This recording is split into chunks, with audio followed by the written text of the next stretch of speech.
Hey guys, Jim here. Welcome back to our Echocardiography Registry review. Let's go and dive right into this thing. Question 101. How do you make the echocardiogram on top look like the echocardiogram on bottom? A. Increase persistence. B. Increase PRF. C. Increase color gain. Or D. Increase well filter.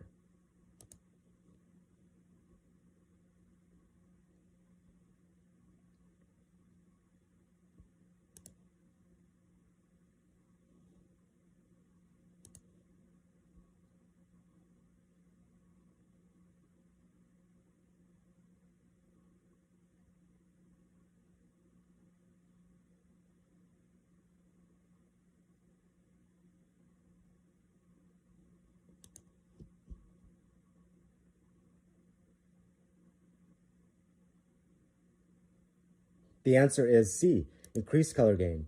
In this video on top, the MR is probably presented as maybe mild, whereas the bottom is shown as moderate to severe or possibly severe.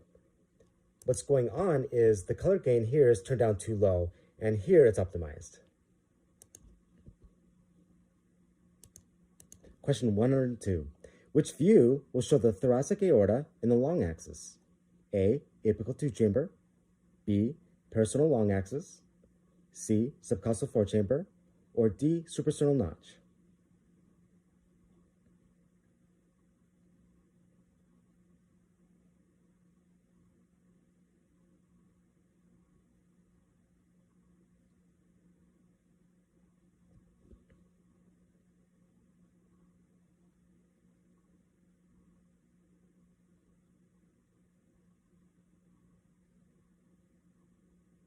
The answer is A. Apical two-chamber view. Question 103. During a positive bubble study, you notice the bubbles in the left atrium and left ventricle, but don't see bubbles in the right atrium or right ventricle.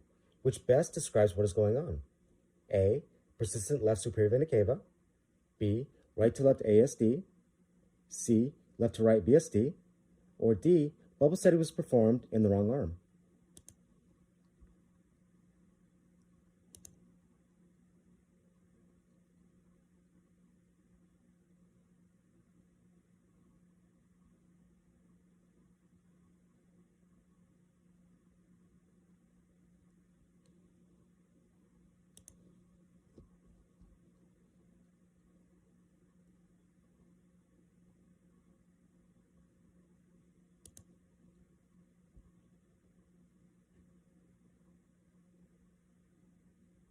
The answer is B. Right to left ASD. When the bubbles were inserted into this patient, they briefly went into the right atrium, but then were pulled into the left side by the right to left ASD. So that's why you see bubbles mainly on the left side and not on the right side. Question 104. When a patient with constricted pericarditis breathes in, A. Hepatic vein blood flow decreases. B. Hepatic vein blood flow increases. C. Hepatic artery blood flow decreases. Or is it D. Hepatic artery blood flow increases?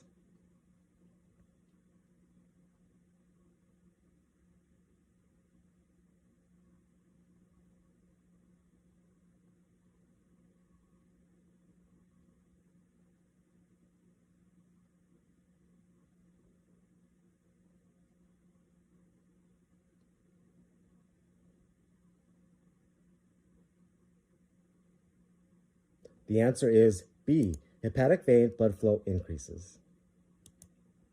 Question 105. Match the following items with their images. So we have mitral regurgitation, tricuspid regurgitation, pulmonic regurgitation, and aortic regurgitation. So I'll just click on each one of these to show you what they look like, and then you can decide. Here's the first one.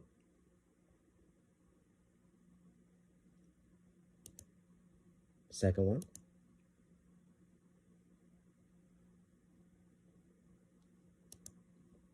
Third one.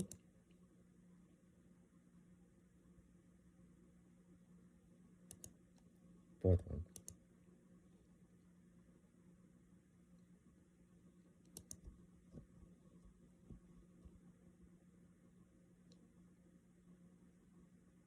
I'll go through the images one more time.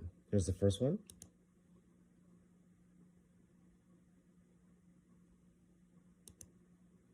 Second one.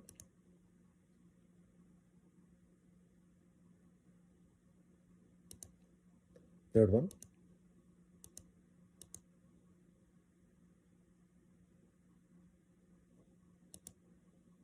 Fourth one.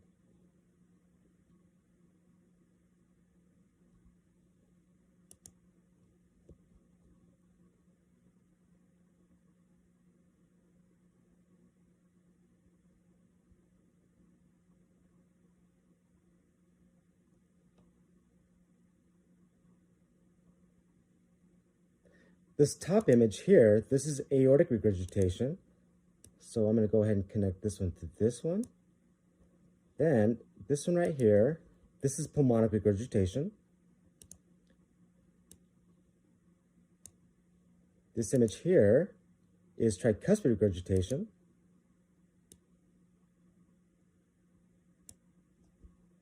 And this one here obviously is mitral regurgitation.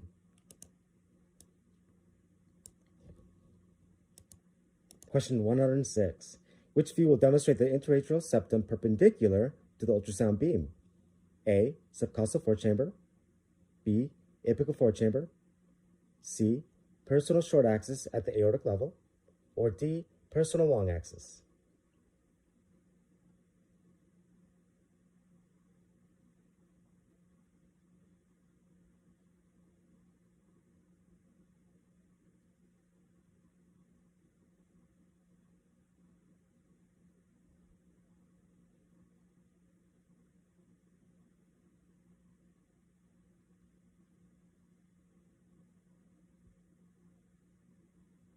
The answer is A.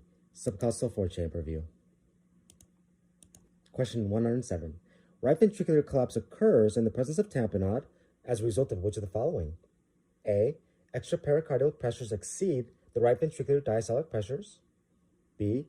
Intrapericardial pressures exceed the right ventricular systolic pressures. C. Extrapericardial pressures exceed the left ventricular systolic pressures. Or is it D. Intrapericardial pressures exceed the right ventricular diastolic pressures?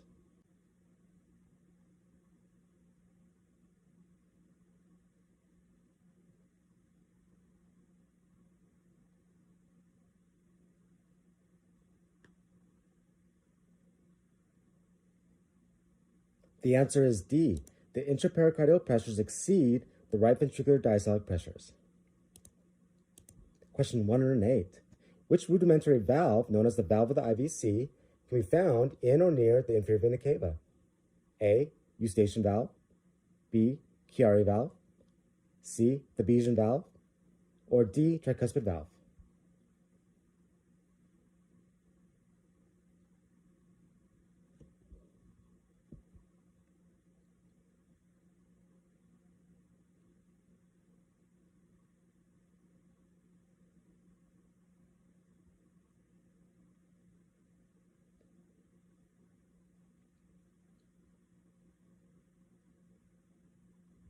The answer is A. Eustachian valve.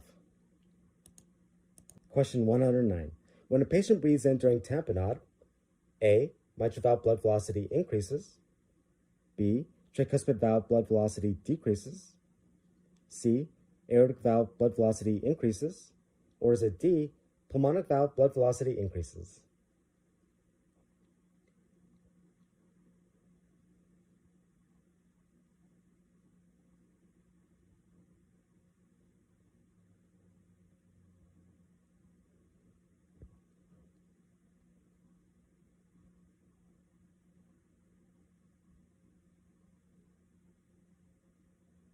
The answer is D. Pulmonic valve blood velocity increases. Question 110. When a patient with constrictive pericarditis breathes in, A. Ventricular septum moves to the right. B. Ventricular septum moves to the left. C. Ventricular septum moves caudally. Or is it D. Ventricular septum moves cranially?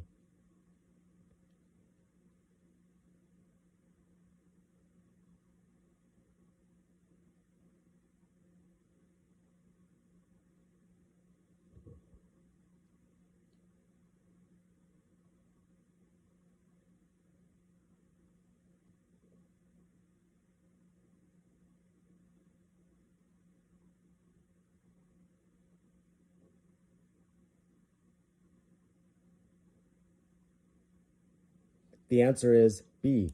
Ventricular septum moves to the left and also moves posteriorly. Question 111. This echocardiogram is evaluating what? A. RV inferior wall. B. RV free wall and interventricular septum. C. RV anterior wall and interventricular septum. Or is it D. RV free wall?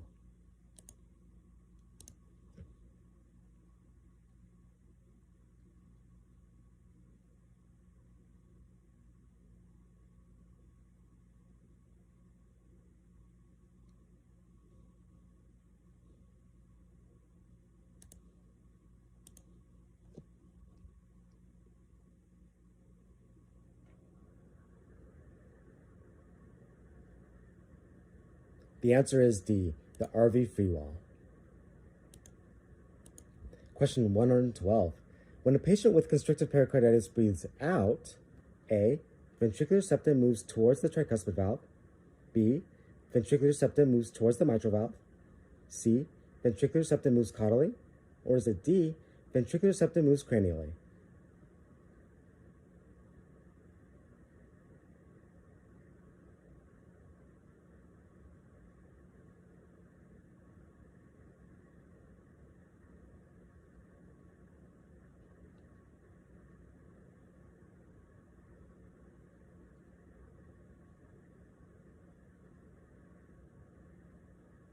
The answer is A. Ventricular septum moves towards the tricuspid valve, or towards the right.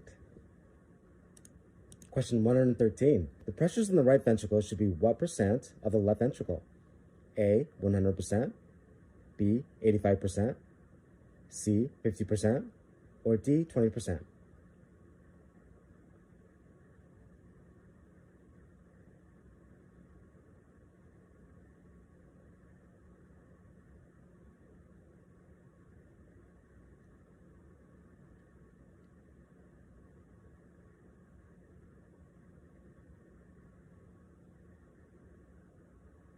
The answer is D. 20%. Question 114. Which of the following is associated with this echocardiogram? A. Dressler syndrome. B. Ehlers-Danlos syndrome. C. Schoen's complex. Or D. Moore-Cow syndrome?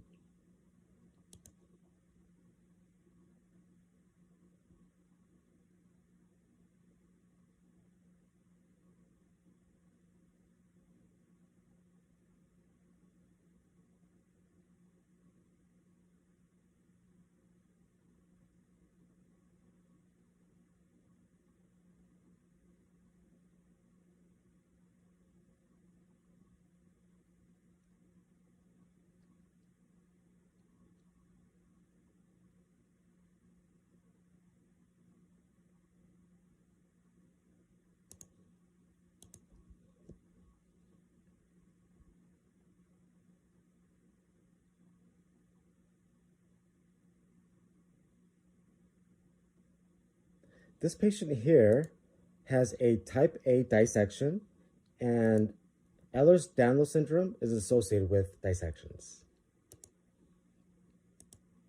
Question 115.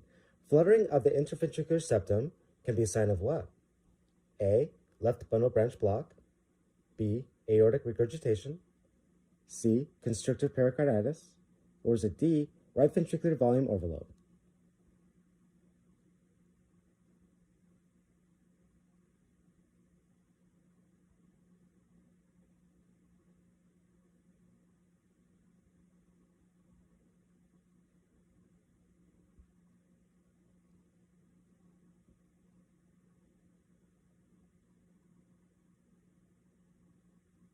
The answer is B. Aortic regurgitation. Question 116. When a patient breathes out during tamponade, A. Mitral valve blood velocity decreases. B. Tricuspid valve blood velocity increases. C. Aortic valve blood velocity increases. Or is it D. Pulmonic valve blood velocity increases?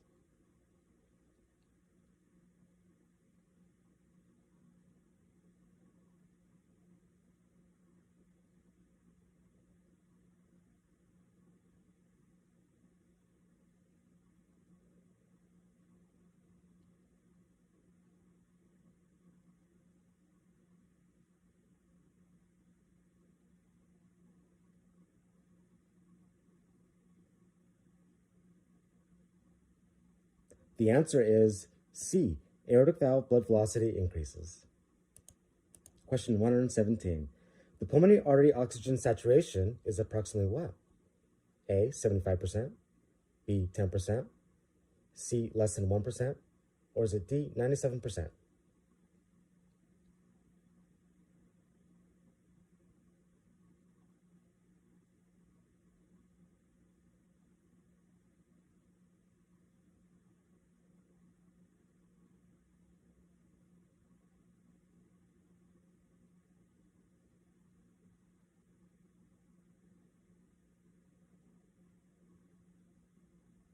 The answer is A. 75%.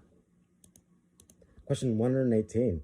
When a patient with tamponade breathes out, A. Hepatic vein blood flow decreases, B. Hepatic vein blood flow increases, C. Hepatic artery blood flow decreases, or is it D. Hepatic artery blood flow increases?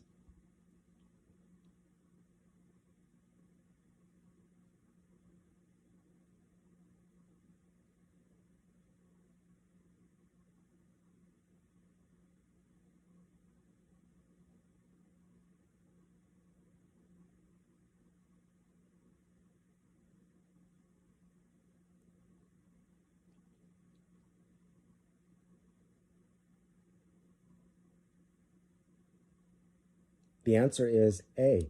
Hepatic vein blood flow decreases. Question 119. Click on the tricuspid valve.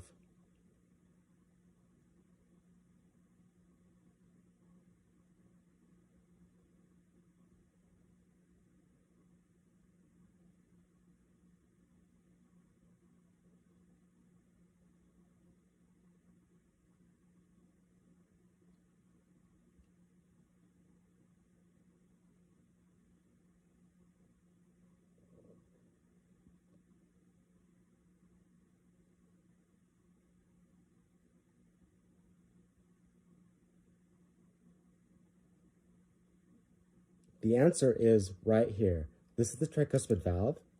This is the right atrium, left atrium, interatrial septum, left ventricle, interventricular septum, right ventricular free wall, and of course the mitral valve right here. And this right here is the chordae tendineae, which connects the mitral valve to the papillary muscle. Question 120. Which safety consideration protects patients from transducer exposure? A. OSHA, B. ALARA, C. JACO, or D. AIUM?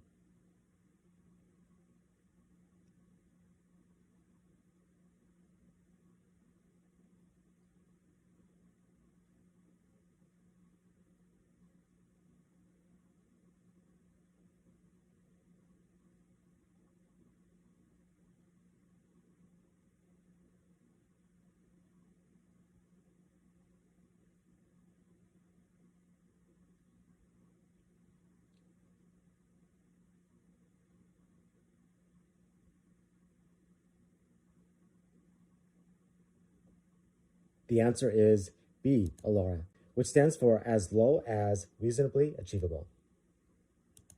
Question 121. Which of the following below could show two P waves on an EKG? A. Post-cardiac transplant, B. Cardiac tamponade, C. Atrial fibrillation, or D. Myocardial infarction?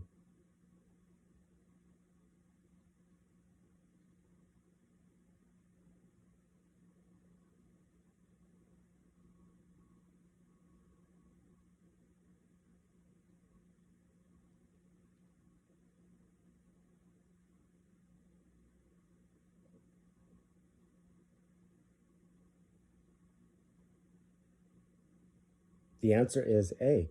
Post-cardiac transplant. Question 122. What is being evaluated in this image? A. Aortic valve, B. Mitral valve, C. Pulmonic vein, or D. Tricuspid valve?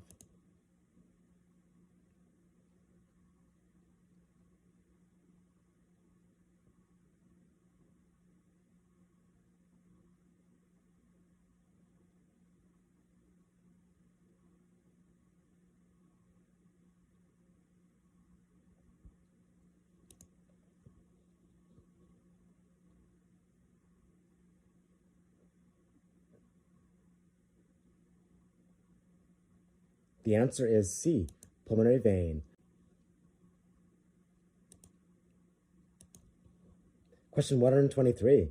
When a patient with tamponade breathes in, A, hepatic vein blood flow decreases, B, hepatic vein blood flow increases, C, hepatic artery blood flow decreases, or is it D, hepatic artery blood flow increases?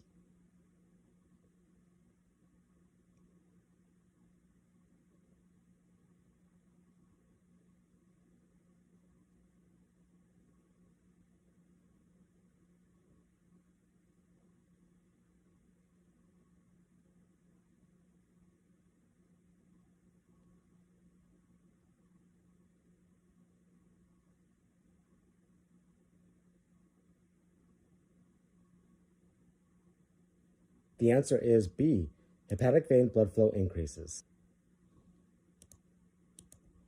Question 124. What's the benefit of the peak TR jet? A, right ventricular diastolic pressure. B, the severity of tricuspid regurgitation. C, pulmonary hypertension. Or is it D, central venous pressure?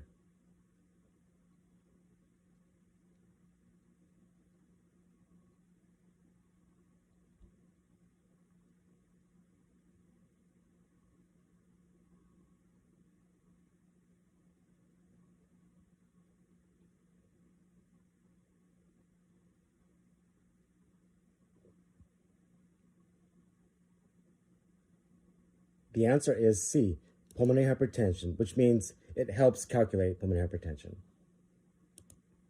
Question 125. What's the benefit of evaluating the IVC size and collapsibility? A, systemic arterial pressure. B, capillary wedge pressure. C, pulmonary hypertension. Or is it D, central venous pressure?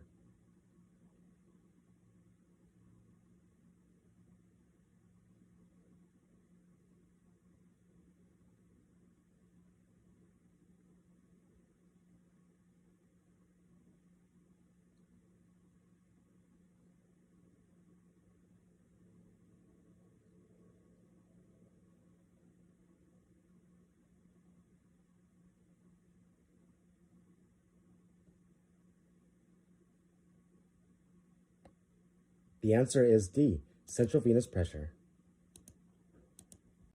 Question 126. What is demonstrated in this echocardiogram? A, Austin-Flint murmur. B, Graham-Still murmur. C, diastolic decrescendo murmur. Or is it D, mid-systolic click murmur?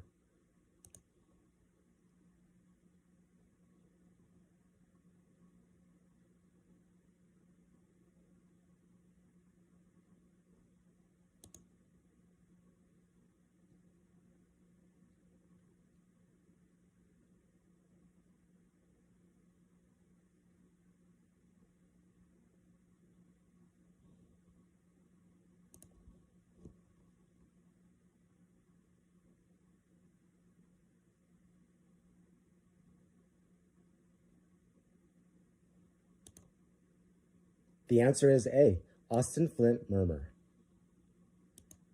And that concludes all the questions for this video. I will hurry and write more questions and upload that video as fast as I can. If any of you have any questions about your upcoming echocardiography boards, feel free to email me at ultrasoundboardreview@gmail.com, or you can personally text or call at 435-922-1635.